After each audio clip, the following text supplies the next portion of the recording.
Kira-kira makhluk yang paling menakjubkan imannya itu siapa? Sahabat menjawab, para malaikat ya Rasulullah. Nabi menjawab, bukan, tanya sama malaikat.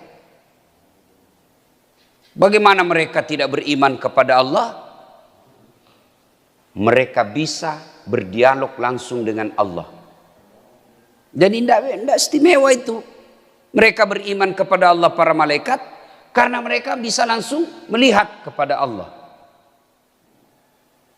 Lalu sahabat berkata lagi, kalau begitu para nabi dan rasul yang istimewa imannya. Kata Nabi, tidak. Bagaimana kami tidak beriman kepada Allah? Kami menerima wahyu, bisa berdiskusi dan bicara langsung dengan malaikat. Ya wajar kalau kami beriman. Lalu sahabat lagi berkata, kalau begitu kami ini sahabatmu ya Rasul. Nabi bersabda, bukan juga kamu. Kenapa? Bagaimana kalian tidak beriman kepadaku? Mereka tidak beriman kepada Allah. Kalian ketemu dengan saya, kalian melihat mukjizat, kalian bisa berdialog dengan saya. Ya wajar kalau kau beriman kepada Allah dan Rasulnya, kau melihat saya. Kalau begitu seluruh sahabat berkata, kalau begitu siapa ya Rasulullah? Kira-kira siapa? Saya tanya, bapak-bapak pernah ketemu Allah? Bapak pernah ketemu Allah? Coba jawab, pernah ketemu Allah? Tidak. Pernah ketemu Nabi? Pernah lihat mukjizat? Pernah lihat mukjizat Nabi? Subhanallah, tidak toh? Tapi apa bapak beriman kepada Allah? Beriman kepada Allah dan Rasulnya? Beriman. Luar biasa. Tidak pernah ketemu Allah. Tidak pernah melihat Nabi. Tidak pernah melihat mukjizat. Tapi beriman kepada Allah. Percaya kepada Allah dan Rasulnya. Maka kata Nabi, kalian inilah yang menjadi orang-orang yang menakjubkan imannya, yang insya Allah bersama saya nanti minum di telaga Al-Kautsar. Kita semua lah ini tidak pernah lihat Nabi, tidak pernah ketemu, tidak pernah lihat mukjizat, tapi kita datang sholat subuh. Itu bukan karena menunggu hadiah, bukan karena mengharap bonus. Ada pembagian baju seragam, ada pembagian sembako. Kalau datang memang dilihat hadiahnya. Sekarang apa ada yang mengharap beras datang ke sini? Tidak. Apa yang menggerakkan Bapak datang ke sini? Karena percaya kepada Allah dan beriman kepada Rasulullah. Maka itulah orang-orang yang menakjubkan imannya. Kita lah semua ini. Tapi apa cukup sampai di situ? Belum. Sebab Nabi pernah Assalamualaikum warahmatullahi wabarakatuh. Salat maghrib. Assalamualaikum warahmatullahi wabarakatuh. Ada sahabat namanya Sa'labah. Ini Sa'labah. Assalamualaikum warahmatullahi wabarakatuh. Sahabat yang lain bersikir. Allahumma antas salam. Ini Sa'labah. Allahumma lantas jalan. Assalamualaikum. Lupa. Langsung lompat. Sahabat yang lain bersikir, ini langsung lompat pergi. Karena ada orang begitu, Pak. Assalamualaikum, salam. Lihat-lihat pintu, mana ini? Wah. Dan yang paling menjengkelkan lagi, dia ambil saf paling depan, baru assalamualaikum, langsung pergi. Karena dia bilang tidak ada doa bersama. Ada kan yang begitu? Itu tidak beradab. Kalau Bapak tidak mau doa bersama, tidak mau bersikir bersama selesai sholat, tolong hargai orang yang mau sikir. Gimana caranya? Di belakanglah kau duduk supaya kau tidak halang-halangi orang yang main. Kamu coba lihat, ada itu yang begitu Pak toh. Assalamualaikum. Langsung lupa. Baik. Kau tidak hargai orang tua yang ada di sampingmu. Mu polo-polo. Itu orang-orang tidak beradab itu. Biar hebat ilmumu, kalau kau tidak beradab, tidak ada nilaimu di hadapan Allah. Karena Nabi jelaskan, hairun nas anfa'hum linnas. Paling baik di antara kalian yang paling bagus manfaatnya. Kau rugikan orang, kau injak-injak. Bahkan Nabi ditanya, untuk apa kau datang ke muka bumi ya Rasul? Untuk apa kau diutus ke muka bumi? Kata Nabi, mencerdaskan kehidupan bangsa. Bukan. Memberantas kemiskinan. Bukan. Untuk apa? Liutammimal makarimal akhlak. Memperbaiki akhlak. Kira-kira kalau bapak, assalamualaikum, masih sikir-sikir tiba-tiba dipotong, tersinggung apa tidak? Tersinggung apa tidak? Tersinggung Pak. Mau kurang jarak nih ya. Maka kalau bapak ibu tidak mau bersikir setelah sholat, tidak mau bersikir bersama, ya sudahlah. Di belakanglah duduk, di belakanglah ambil saf, supaya anda tidak melukai perasaan sesamamu muslim. Nah, ini Sa'labah, assalamualaikum warahmatullahi, lompat. Dilihat sama Nabi. Sa'labah ini tidak tahu bersikir-sikir. Hari kedua juga begitu. Assalamualaikum warahmatullahi, labus sih. Hari ketiga begitu lagi. Dipanggil sama Nabi. Sa'labah sini kau dulu. Kau ini sombong sekali. Kayak kau tidak membutuhkan Allah dalam hidupmu. Ya selesai kau sholat, berdoalah kau dulu. Duduklah kau sebentar. Bersikir-sikir. Memuji Allah. Berdoa. Ini kayaknya kau sombong sekali, tidak membutuhkan Allah. Jadi kalau ada orang Pak selesai sholat langsung pergi. Ada dua kemungkinan. Satu, dia sombong merasa tidak membutuhkan Allah. Yang kedua mau sekali berak. Berak di jambang. Mudah-mudahan yang cepat pulang tadi itu karena mau buang air besar atau mau pergi urus perahu. Ya kan? Nah, akhirnya mendengar ini Sa'labah berkata, ya Rasulullah, sebenarnya ini sudah lama saya mau. Tapi baru ini ya sekesempatan lah. Saya ini orang miskin ya Rasul. Satu di sarungku. Ada di sini yang satu sarungnya? Ada di sini satu sarungnya Pak? Tidak mungkin. Ini Sa'labah satu di sarungnya. Ya Rasulullah, si dimilih pakku kesik. Komondro kak masih kiri. Saya tinggal bersikir. Tidak ada nak pakai istriku. Menunggu kesengin istriku di rumah. Bergiliran nak pakai ini sarung. Sementara waktu maghrib cepat habis. Jadi kalau saya lama bersikir, habis maghrib. Tidak ada dia pakai istriku. Kira-kira ada miskin begitu di sini? Ada? Tidak mungkin Pak. Orang Bugis jangankan sarung satu, istrinya aja kadang dua. Maka Sa'labah lalu berkata kepada Rasulullah, ya Rasulullah, karena sudah terlanjur Anda tanya saya ini, tolonglah doakan saya kasihan supaya saya kaya juga. Kata Nabi Sa'labah, siapa teladanmu? Anda ya Rasulullah. Siapa yang kau contoh dalam hidupmu? Anda ya Rasulullah. Kau lihat saya kaya? Tidak ya Rasul. Ya sudah, ngapain kau kaya, pulang mau kau? Pulang. Kau pikir-pikirlah. Kau kira enak jadi orang kaya? Kau pikir-pikir dulu. Pulang Sa'labah. Besok ketemu lagi sama Nabi, ya Rasulullah. Saya sudah pikir-pikir ini. Sudah pikir. Memang enak kalau miskin. Tapi lebih enak lagi kalau kaya ya Rasul. Kalau saya kaya ya Rasul, alhamdulillah ada bisa rungkut dua. Istriku bisa bersikir dulu.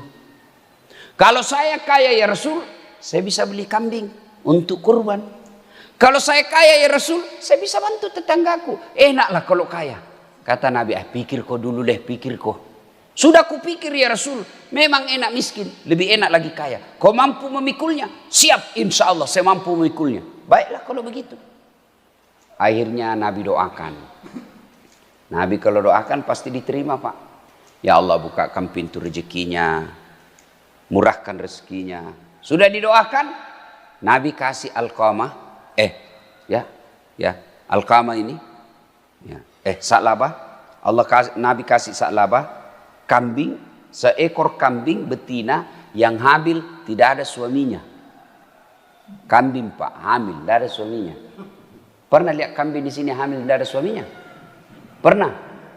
Ya biasa, namanya juga kambing. Masa ada kambing akad nikah? Saksi das atlatif. Wih, kambing nikah. kambing. Tapi biasa namanya kambing, Pak.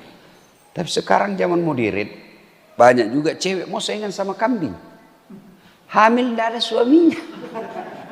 Bembe. Ya? Nah, pulang. Dikasihlah kambing hamil.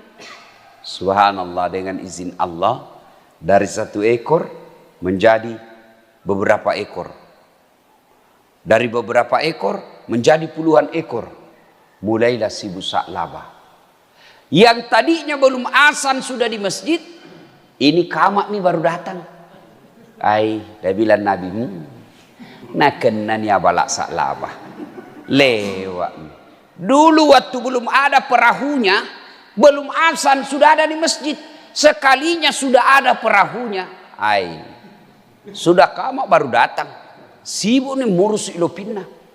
Akhirnya apa? Makin hari dari puluhan ekor menjadi ratusan ekor. Akhirnya apa? Bukan lagi kamak dia datang. Masbuk nih. Masbuk Pak. Sudah rakaat terakhir baru datang. Dalam hati Nabi nak natongannya wala. Karena betul sudah ini musibah Sa'labah. Lama-lama makin banyak kambingnya. Tidak muncul Sa'labah.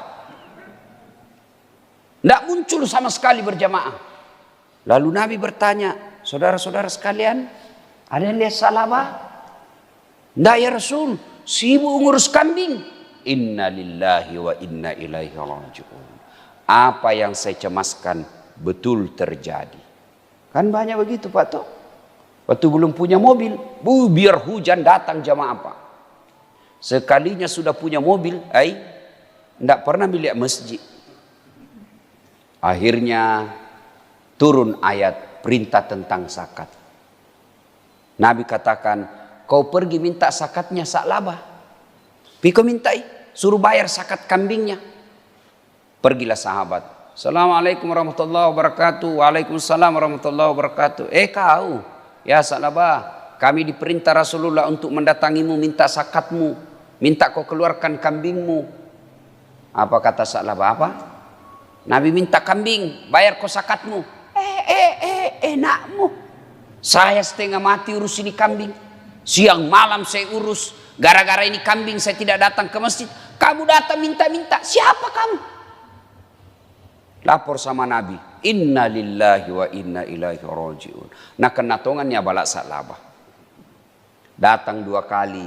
Tidak bayar zakat. Datang ketiga kalinya penagih zakat. Tidak mau. Akhirnya wafat Rasulullah. Tidak pernah bayar zakat Sa'labah. Ada yang terlupa. Sebelum wafat Rasulullah turun perintah Quran.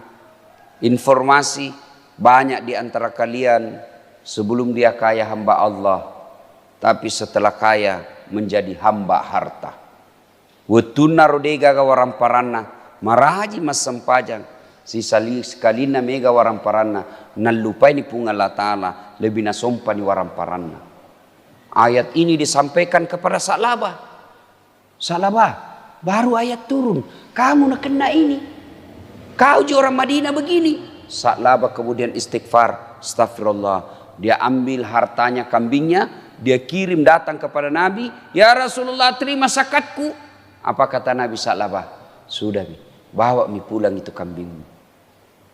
3 kali saya pergi, utusanku 3 kali itu sahabatku kau suruh tapi kau tidak mau bayar. Sudah, kau kasih malu saya. Bawa itu. Andre. Kalau orang Bugis, Andre kau lah wajah. Andre nih, Andre mana nih? Maka kau pulang. Wafat Rasulullah. Sa'labah datang bawa zakatnya kepada Umar. Abu Bakar. Abu Bakar kata, mana saya berani? Nabi tidak terima.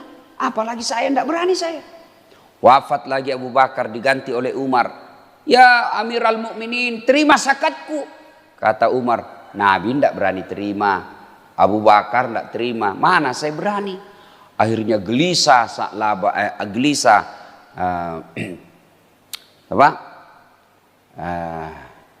gelisahlah ini sahabat ini, tidak bayar zakatnya, sengsara perasaannya. Alqamah ini, ya, Sa'labah maksud saya, sengsara dia. Wih, Nabi tidak terima zakatku, Abu Bakar tidak terima zakatku, Umar tidak terima zakatku. Dia gelisah. Akhirnya apa? Bangkrut. Mati semua kambing-kambingnya, hilang semua kambing-kambingnya, jatuh miskin, dan dikabarkan dia matinya dalam keadaan fasik. Na'udzubillah min zalik. Nah, banyak di antara kita begitu, Pak. Sebelum dia kaya, rajin berjamaah di masjid. Sebelum dia kaya, baik sama tetangganya. Sebelum dia kaya, bagus sopan santunnya. Tapi setelah kaya, tidak pernah lagi datang ke masjid. Jangankan tetangga, saudara kandungnya saja dia sudah tidak baik sama dia. Maka sesungguhnya kekayaan paling enak itu, Pak, kekayaan paling tinggi bukanlah harta, tapi iman. Harta tidak dibawa mati. Saya bilang sama istriku, tidak usah kau bingung soal harta. Nah, kau tidak bawa mati itu harta.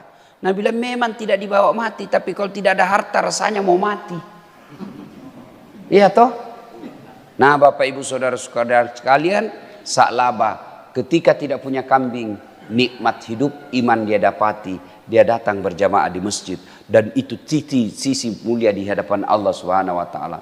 Tapi setelah dia punya kambing ratusan ekor, akhirnya imannya hilang. Dan orang kaya itu, Pak, jangan pikir enak jadi orang kaya. Itu orang kaya itu banyak pertanyaannya nanti di akhirat. Ditanya kambingnya, ditanya perahunya, ditanya mobilnya, ditanya tabungannya, ditanya semua itu rumah-rumahnya. Banyak pertanyaan. Kalau kita orang miskin, apa mau ditanyakan?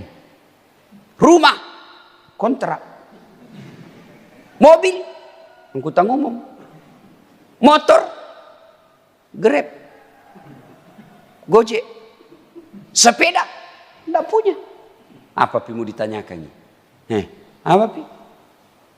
Cincin palsu, 10.003. Apa mau ditanyakan nih, Pak? Coba orang kaya biar giginya ditanya. Itu emas di gigimu dari mana kau dapat itu? Itu ditanya semua, Pak. Jamu itu kalau dilihat gajimu tidak bisa kau beli itu. Dari mana? Mau ditanya semua. Kalau kita orang miskin jam tidak ada. Jadi cepat. Itu orang kaya masuk juga surga tapi mega pakutanana, Pak. Orang miskin sudah dalam surga, orang kaya masih ditanya. Jadi ada cerita. Tersangka pertama maju. Nama Inem. Pekerjaan pembantu rumah tangga. Gaji, hartamu kau dapat dari mana? Gaji bulan-bulan 1,5 juta. Jadi pembantu. Tuhan, sebenarnya tidak ada cita-citaku jadi pembantu. Tapi karena tidak ada ijazahku, tidak ada sertifikatku, mamaku sakit di kampung, ya saya jadi pembantu supaya ada gaji, saya belikan obat mamaku, kasihan. Tiap bulan kekirim orang tuaku 1.500.000 untuk saya. Tiap bulan itu. Wih, hebat. Mobil tidak ada. Rumah tinggal di rumahnya majikan. Tabungan apa mau menabung yang mau dimakan bulan-bulan saja tidak cukup. Kau sholat. Bukan cuma 5 waktu, tahajud saya bangun kalau saya ada masalah. Kau puasa. Alhamdulillah, bukan cuma Ramadan, Senin Kamis saya puasa. Kau sedekah, ya kadang-kala kalau saya beli sayur, saya beli ikan 1.000 rupiah untuk penjual sayur. Bagus kalau begitu. Kau masuk surga, Inem, masuklah surga. Tidak banyak pertanyaannya, Pak. Masuk surga. Beberapa tahun kemudian, tersangka nomor 1013 maju. Wih, nah lihat Inem, ini bosku. Ini yang paling seke ini. Dia diintip sama Inem. Bagaimana modelnya dia ditanya? Mulailah ditanya, Pak. Nama? Haji Baco. Pekerjaan? Juragan kapal. Mulai ditanya. Itu kapalmu dari mana? Tidak jelas, ditumbuk. Tak lempar matanya satu, Pak. Ditumbuk, dikeluar ke matanya, Pak. Itu palu-palunya malaikat, kata Nabi, 7 kali beratnya dunia dan isinya baru sama. Bayangkan itu, Pak. Bayangkan itu palu-palunya. Satu kali di palu-palu, pak, tak lempar 7 tahun baru sampai. Nah bilang ini, mau saya lihat ini bosku, iya nama paling masih kein banyak bicara ini. Oh ditanya, tidak jelas pak.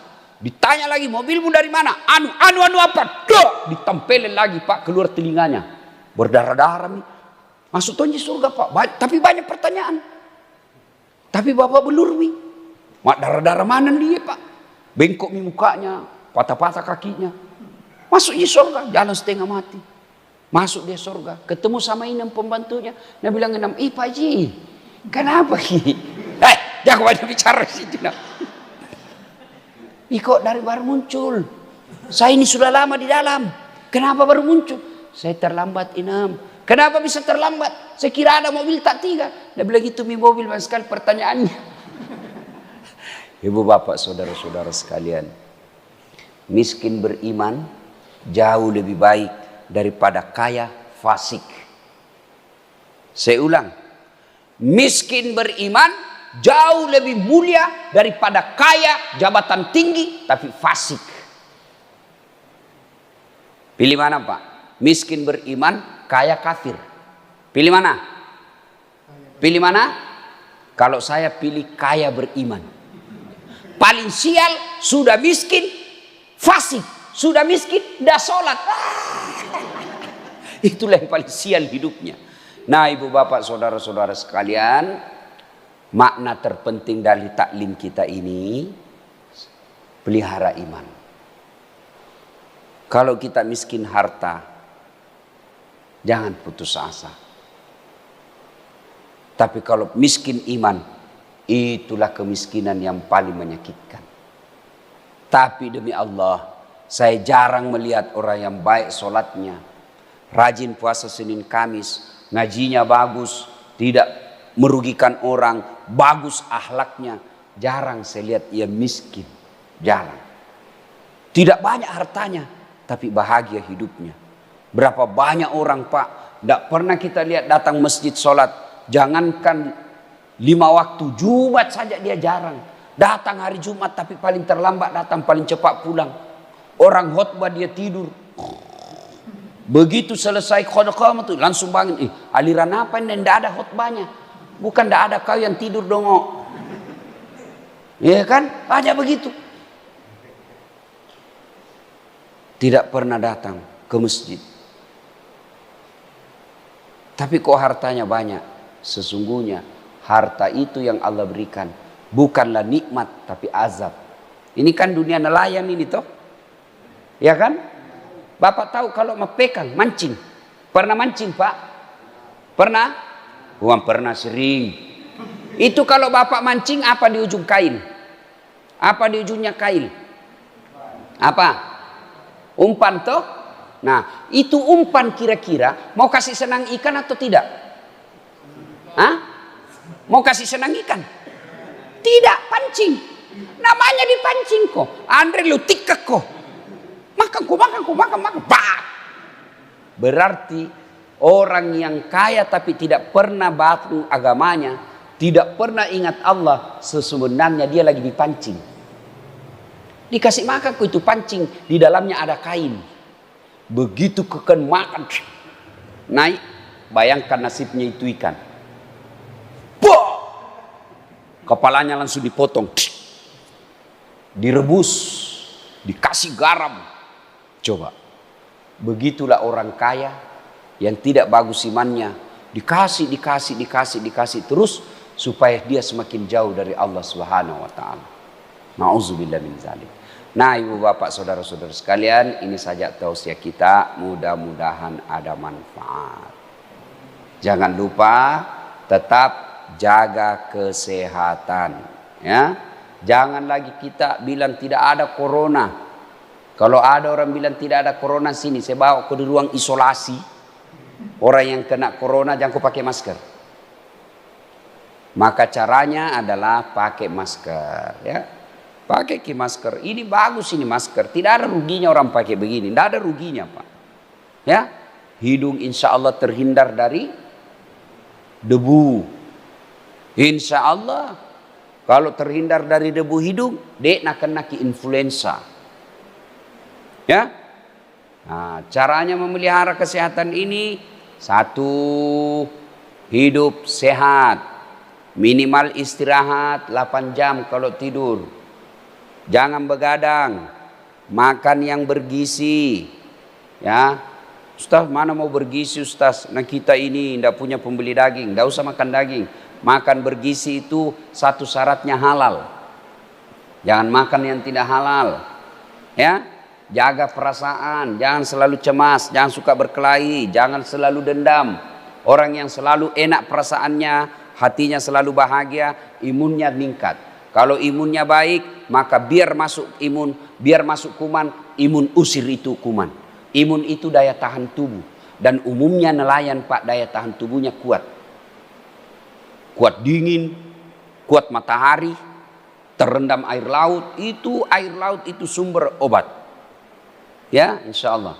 Nah, sudah itu jaga jarak, pakai masker, jangan pernah pegang tangan sebelum cuci tangan, jangan pernah pegang muka sebelum cuci tangan. Insya Allah, selebihnya bertawakal kepada Allah Subhanahu Wa Taala.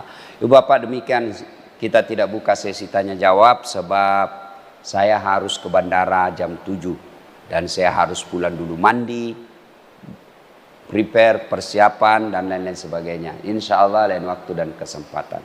Terima kasih seluruh serukuk mana. Saya dengar di sini banyak orang Bugis, ya. Jaga marwah dan harga diri orang Bugis. Ajak tama pakai sirik-sirik ko kampung atau ya. Orang Bugis itu insya Allah kalau dia pergi merantau umumnya sukses dan dermawan. Jangkit sekek di, karena tidak ada orang suka itu orang sekek. Bahkan orang sekek sekalipun tidak suka juga itu orang sekek. Dia bilangnya kok piru mana mas sekek, padahal dia juga mas sekek. Itu jelek itu sifat sekek ya. Nah, ciri-cirinya orang dermawan itu di satu negeri, kalau masjidnya bagus, berarti orang yang ada di kampung itu dermawan.